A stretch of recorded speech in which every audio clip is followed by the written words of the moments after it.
Привет-привет! Меня зовут Людмила, и с вами Таро в потоке. Сегодня мы сделаем разбор с таким названием «Треугольник». Как он относится к вам и к ней? Ну, собственно говоря, у нас сегодня будет только одна позиция, поэтому внимательно слушайте сигнификацию.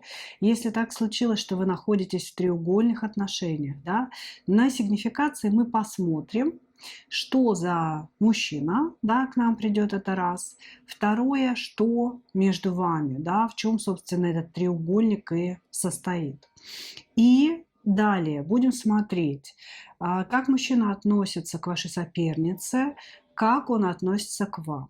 И как он собирается действовать в ее сторону и как собирается действовать в вашу сторону. Ну и мы с вами начинаем. Давайте посмотрим, что между вами. Ну вот сразу.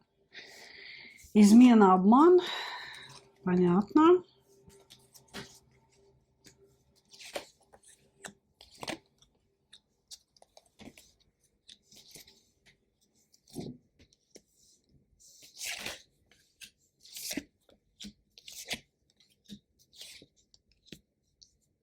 Угу.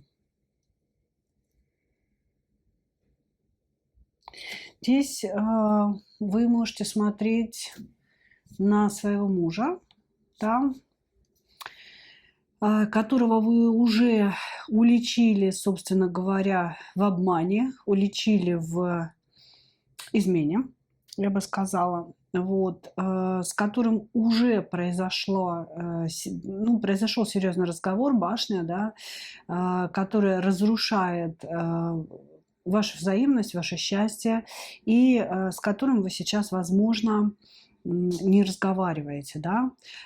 Также это не обязательно ваш муж. То есть здесь на самом деле треугольник со стороны мужчины, и просто ощущение такое, что вы основная женщина, да, то есть вы главная женщина, как правило, если мы берем семейные отношения плюс как какие-то любовные отношения, да, то жена считается главной женщиной. Поэтому я и говорю, можете смотреть именно на мужа, да, именно на мужа.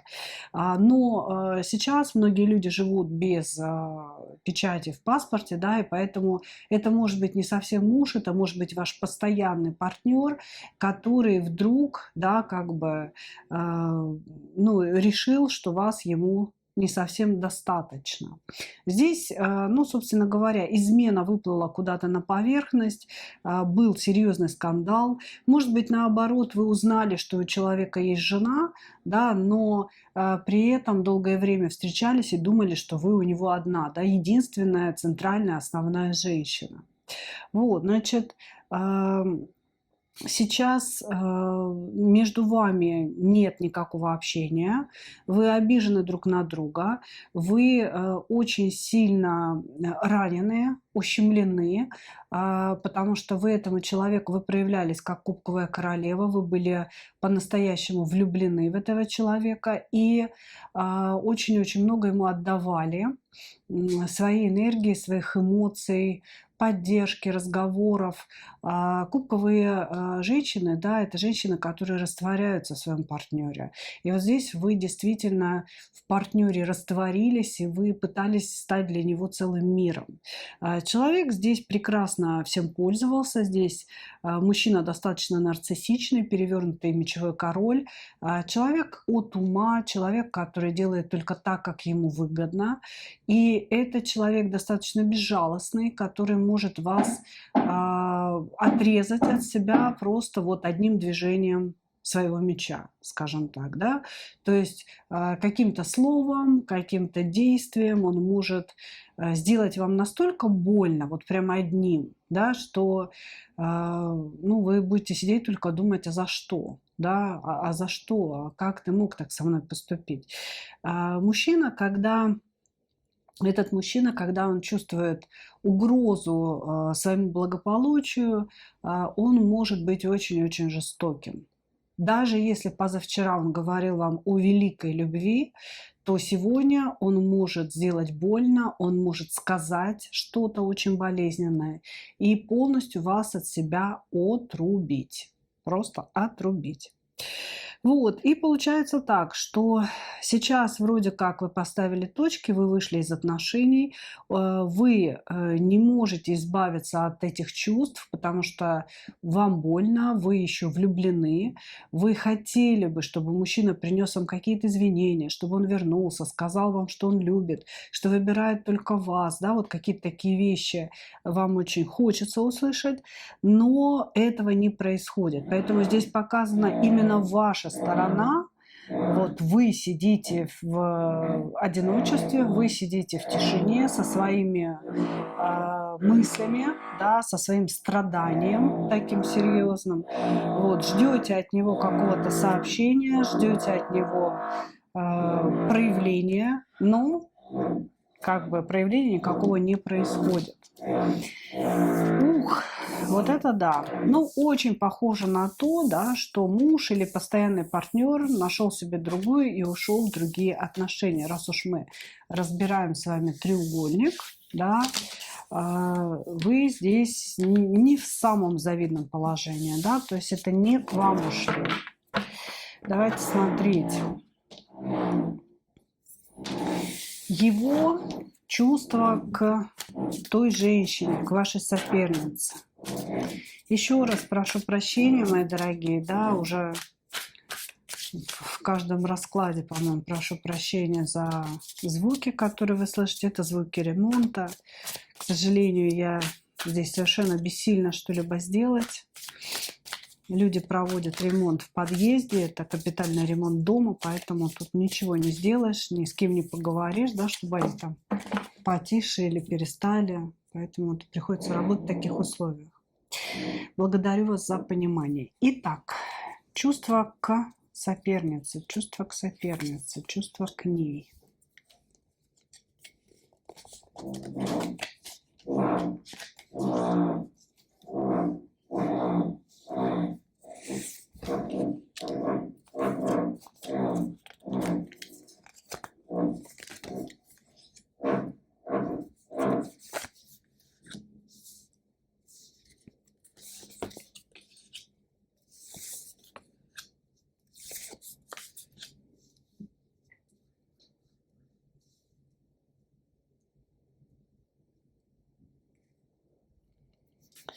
Так, я не могу сказать, что какие-то прям огромные чувства у нее к ней присутствуют, к этой женщине. Вы знаете, такое ощущение, что ваш мужчина свалил к деньгам. Ощущение, что ваш мужчина выбрал какое-то финансовое благополучие и вот такое, знаете, жизненное, комфортное благополучие, вот так. Потому что здесь почему-то в ее сторону идут пентаклевые карты и такая, знаете, радость человека по колесу фортуны, что вот наконец-то повезло, да, то есть мне повезло встретить богатую женщину, которая сможет меня откуда-то вытащить, которая сможет меня обеспечить и наконец-то сделать меня счастливым. Здесь вот странная ситуация на самом деле. Она как бы не про любовь и не про чувства. Вот. Да, безусловно, здесь мужчина мечтает о каком-то будущем, о том, что с этой женщиной у него получится все лучше значительно, чем с вами, но это не связано с эмоциями, и это даже не связано с сексуальными эмоциями. Это все связано с пентаклями, с счастьем, через деньги, счастье через благополучие. Очень, очень забавная позиция. Я бы сказала, что ваш мечевой король, он в принципе мечевой, да, то есть он не относительно вас холоден, он в принципе холоден, он мало что чувствует. Этот человек, он выбирает головой, выбирает, что ему выгодно, выбирает место, где ему будет наиболее тепло, удобно и комфортненько сидеть. Понимаете? Вот, значит, вот так же, как сигнификация показала нам в отношении вас какую-то жесткость и безжалостность, и в отношении этой дамы он ведь тоже мечевой король, он холоден относительно нее, понимаете? То есть, как бы, может быть, у него уже прошел какой-то первый порыв сексуальный, а может быть, его и не было, может быть, он ее, в принципе, и выбрал по вот этим вот качествам, да, что она может быть, продвинуть его карьеру или просто в тупую взять его к себе на содержание, или, ну, еще что-то. Понимаете, или еще что составить ему какую-то протекцию, да. То есть здесь разговор о деньгах. Он говорит о том, что я, в принципе, холоден к ней. Мне, как-то вообще эта душа все не греет, но зато очень хорошо греет тело, греет кошелек. Вот. Мне повезло, эта судьба так сработала, что я встретила эту женщину, которая может создать для меня десятку пентаклей и сделать из меня очень удачливого победителя по жизни. Понимаете? Как будто бы ваш мужчина долгое время не мог добиться чего-то, хотя он очень амбициозен, и у него вообще ощущение, что весь мир должен лежать у его ног. Вот. Но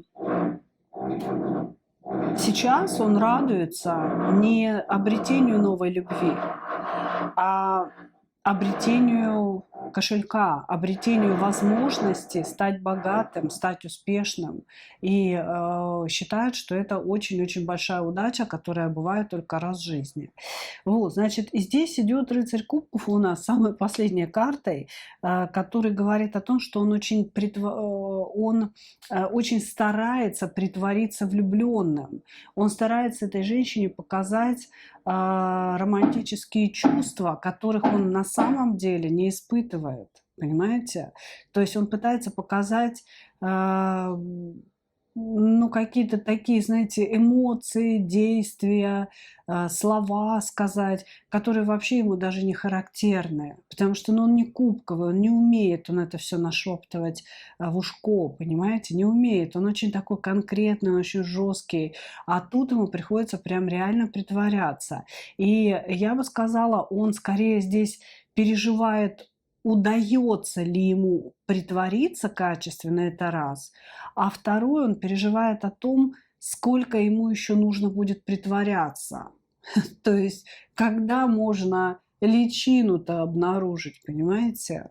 Вот такая здесь позиция, понимаете? И ему нелегко, ему с этой женщиной нелегко. Но здесь мужчина ради денег и какого-то благополучия готов на все. Поэтому, мои дорогие, здесь дело вовсе ни в какой не в любви. Дело не в любви. Здесь мужчина ваш позарился на деньги, и это уже говорит о многом. Да, это уже говорит о том, что, может быть, вам и не стоит так уж сильно переживать о его потере. Понимаете? Ну, вот видите, нам говорят, умерла так умерла, карта смерти выпадает. Хорошо. Давайте посмотрим его чувства к вам. О, когда разбогатею, ее тоже облагодетельствую.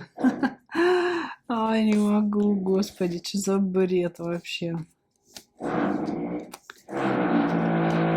что за бред?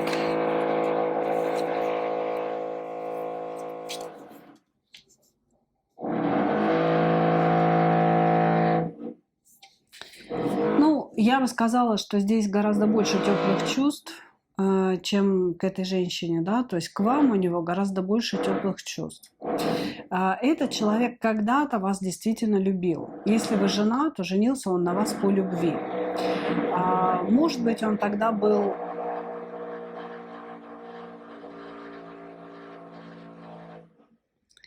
может быть, он тогда был более эмоциональным, да, более кубковым, но здесь идет и туз кубков, и король кубков, да, то есть здесь человек, который прикладывал к вам какие-то эмоции. Вот, то есть я бы сказала так, он бы здесь хотел иметь двоих женщин, вас как любимую, да, такую всю мягкую, податливую, эмоциональную, к которой можно прийти поплакаться, к которой можно прижаться, вот, и ее как женщину, которая его обеспечивает. Но здесь вот так складывается все, понимаете? К вам чувства были. Да, я не могу сказать, что они есть сейчас. Они были, и у него сейчас сохранились теплые воспоминания об этих чувствах, о вас, собственно говоря. Вот, и ему вас жаль. Ну, то есть человек повел себя очень жестоко, но он не то чтобы, знаете, сожалеет о своем поведении, нет, он такой типа, я так и должен был себя вести, иначе было невозможно, вот, но типа того, что мне ее жаль, потому что я знаю, что она очень эмоциональная, она страдает, и я знаю, что я причинил ей колоссальную боль, говорит человек. Вот, эмоции сохранились внутри глубоко-глубоко, как некое такое воспоминание о лучших временах, воспоминание о том, как было с вами хорошо, мягко и приятно. Вот. Вы действительно очень сострадательны, вы действительно умеете, знаете, выражать эмпатию, присоединяться к человеческому горю. Может быть, вы были с ним в тяжелые моменты его жизни, и вы его поддерживали в эти тяжелые моменты, и действительно вы его вытаскивали за счет своего понимания, энергии, мудрости женской, тепла. И вот это у него есть внутри. Понимаете? То есть сохранились чувства к тому времени, которое вас объединяло, к вашему поведению, к тому, как вы его вытаскивали, да, согревали с собой и так далее. Вот, то есть вот эти чувства. Но у него позиция такая, понимаете, сейчас я должен закончить все окончательно по десятке мечей, для того, чтобы выстроить свое финансовое будущее рядом с той женщиной. И вот когда я это все сделаю, дай бог мне разбогатеть, да, там куплю дом, машину, яхту, вот, тогда я вернусь к ней, то бишь к вам, вот, и что-то ей дам. Тут как будто бы, знаете, человек через время планирует вам заплатить за ваши страдания. Ну, вот слушайте, читаю то, что идет, девчонки, да, читаю то, что идет. Как будто бы сейчас он вас обидел, он прекрасно понимает, да, насколько это больно все, вот, но через время, типа, я приду и финансово ей отдам этот долг. Отдам за то, что вот и она так сильно пострадала в этих треугольных отношениях и пережила вот эти вот все внутренние негативные эмоции.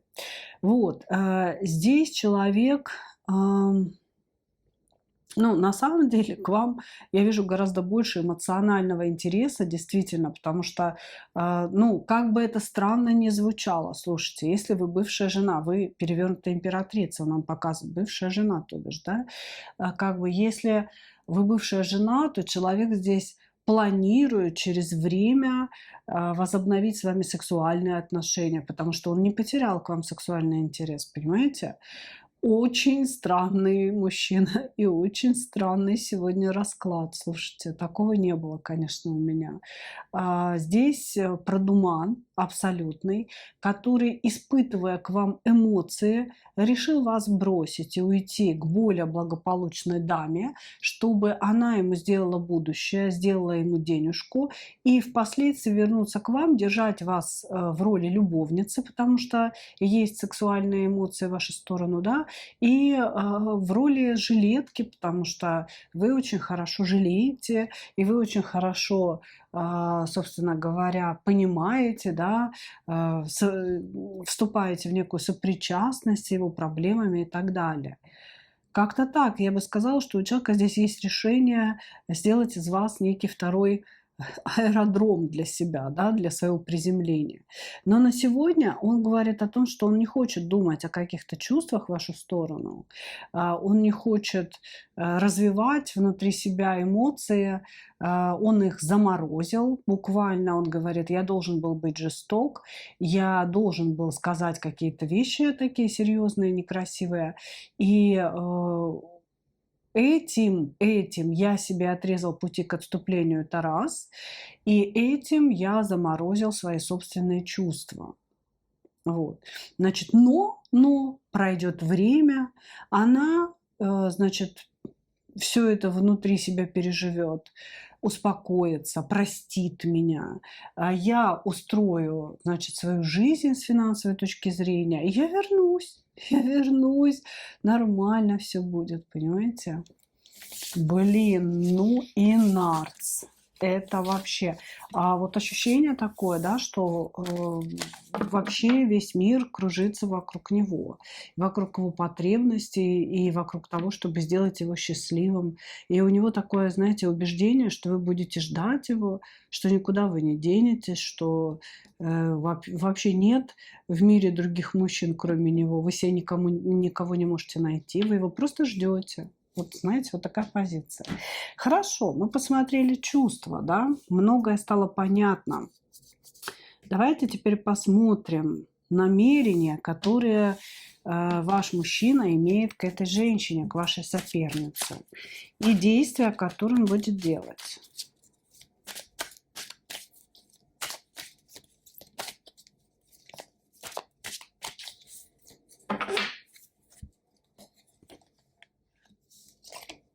Намерение жениться на ней, вступить с ней в серьезные отношения, да, и получить свою десяточку пентаклей. Слушайте, выйти из состояния жертвы, стать богатым, стать обеспеченным.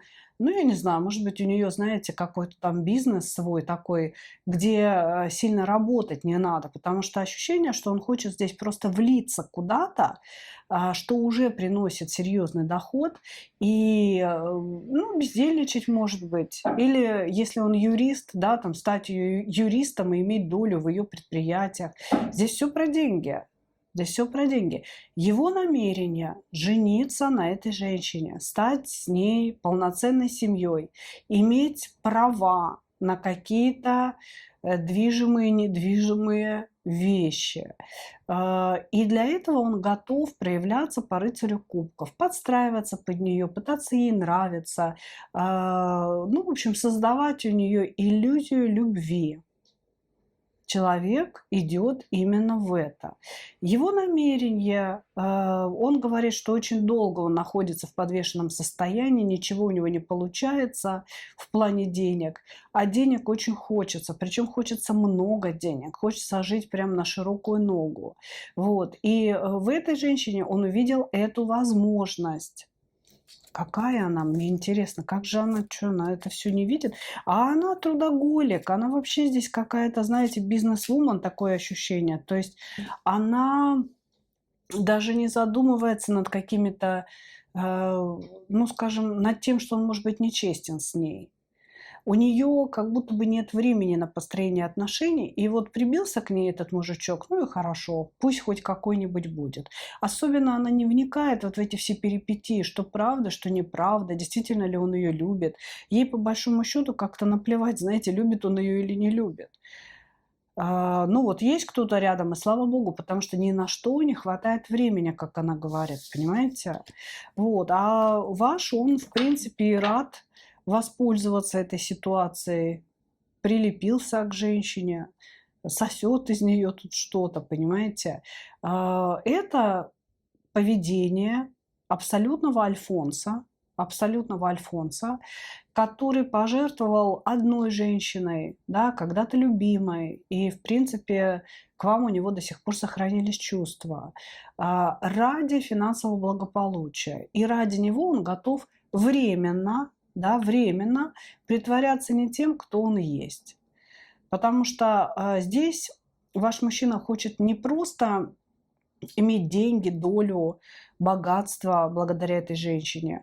Он еще хочет через время перестать быть мальчиком для битья или мальчиком на побегушках. То есть он перестанет работать и проявляться по рыцарю кубков.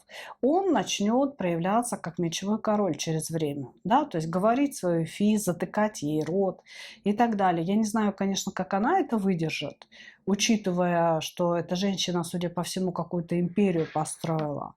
Вот. Но ваш мужчина имеет намерения вот именно такие.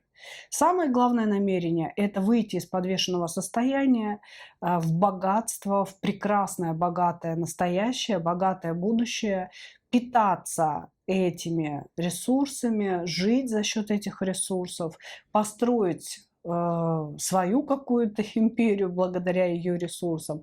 Ну, типа, а дальше видно будет, а дальше поговорим. Понимаете? Ох, ничего себе вообще.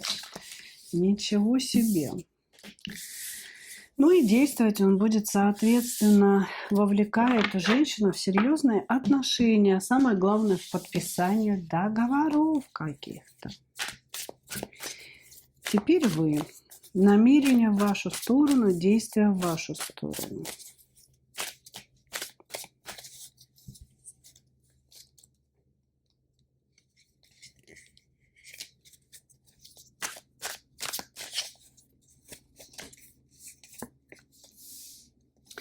Он думает о вас, находится в залипоне, все пошло не по плану.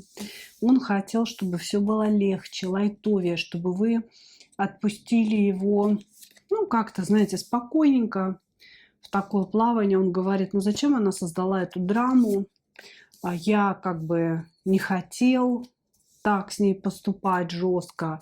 Она сама, значит, это все вывела в такое состояние. Ну, он пытается снять с себя ответственность для того, чтобы, знаете, не чувствовать себя перед вами виноватым. Вот, значит, ну, какие намерения? Пока никаких намерений я не вижу в вашу сторону. Здесь намерение окончательно уйти, поставить все точки, чтобы вы его не трогали, чтобы вы не возвращали, не звонили, не выясняли. Он здесь поставил все точки над «ё». Здесь, понимаете, на сегодняшний момент человек полностью развернулся в ту сторону. Однозначно и бесповоротно. Он не выбирает вас. Он очень-очень-очень, знаете, холодно, жестоко, безразлично относится к вашим страданиям. Здесь, знаете, с позиции, ну нафига ты строишь драму, можно было без этого обойтись, успокойся уже. Вот. И при этом в неком отдаленном будущем, знаете, с позиции, вот если у меня получится, вот если вдруг я что-то построю, ну, не знаю, там, свой дом, да, то и тебе что-то перепадет. Я приду и куплю тебе, там, я не знаю, бриллиантовое кольцо за то, что ты плакала и страдала. Вот как-то так, знаете, он ведет себя как вот барин относительно крепостной крестьянки вот в отношении вас. Вот, на сегодняшний момент никаких намерений в вашу сторону у него нет, но ему бы хотелось, чтобы отношения с вами сохранились в каком-то дружеском русле, чтобы вы были друзьями, чтобы он мог звонить, писать, чтобы вы действительно, как кубковая королева, впитывали его проблемы, слушали, помогали, не злились на него, не упрекали его ни в чем, а говорили, ну ты прав, да, ну вот я сама такая дурочка, я тебя недостойна, я не заслуживаю такого, как ты правильно сделал, что выбрал другую женщину. Ну вот как-то так ему мечтается, чтобы вы себя вели, понимаете? Хотелось бы барину нашему. Вот. Значит, но намерений на ближайшее будущее вернуться, вас вернуть, извиниться, что-то сделать у него никаких нет. Это абсолютно безжалостный, холодный человек, который выстраивает свою жизнь так, как ему выгодно. Все. Вот. Ну, а в дальнейшем план вы слышали. То есть, кады все срастется, тады я приду. Предложу тебе быть моей любовницей, вот, моим типа другом, и за это я готов буду платить. Ну, как-то так, слушайте. Знаете, девчонки, безусловно, мы часто берем советы, да, от высших сил. Но мне не хочется вот сегодня брать совет. Пожалуйста, подумайте сами над тем, что происходит. Ситуация очевидная. Ну, совершенно. То есть карты здесь все время говорили об одном и том же, даже не давали мне возможности, да, куда-то там срулить в сторону. Здесь вообще все не про чувства, здесь про личность вашего мужчины, которую вы должны наконец-то рассмотреть очень-очень хорошо и принять для себя решение, что же хотите вы. Понимаете? Потому что это ваша жизнь, и вам решать, как по ней двигаться дальше. Я благодарю вас за ваше внимание и, как обычно, хочу пожелать вам только одного. Встретить свою настоящую любовь и не потерять в ней себя. Ну а мы увидимся с вами в следующих видео. Простите, пожалуйста. Пока-пока.